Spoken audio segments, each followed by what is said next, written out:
Fost id-dettalji li kien qed jirċievi George Farrugia minant Godwin Sant illi kien uffiċjal għoli fl-Awtorità tar-Riżorsi kien hemm minuti tal-laqgħat interni tal-awtorità u abbozzi tal-liġijiet. Il-ħadd filgħodu il-Malta Today komplet tiżvela emails illi għaddew bejn George Farrugia u Godwin Sant. Din id-darba is-suġġett kienu il-pompi tal-petrol illi fihom ukoll kellu interess George Farrugia.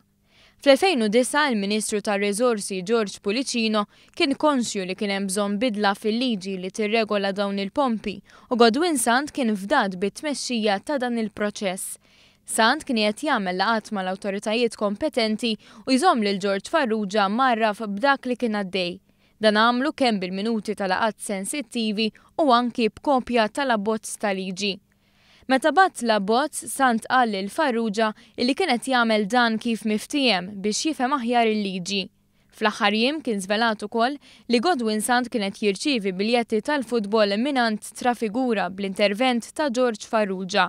Issa kienu pubblikati emails fejn Godwin Sant kien qed jitfa' pressjoni fuq il-kontrollur finanzjarju tal-Ene Malta, Pippo Pandolfino, dan biex jiffinalizza u jibgħat kuntratt tal-fjuwil tat-Tozza illi tagħha George Farrugia kien aġent. B'hekk il-konklużjoni tal-kuntratt kien ifisser aktar kummissjoni għal Farrugia. Intant il-Malta Today żvelat email ġdid li jkompli jitfa' id-dawl fuq ir-relazzjoni li kien hemm bejn Lorenz Gonzi u Katie Farrugia, mart George Farrugia.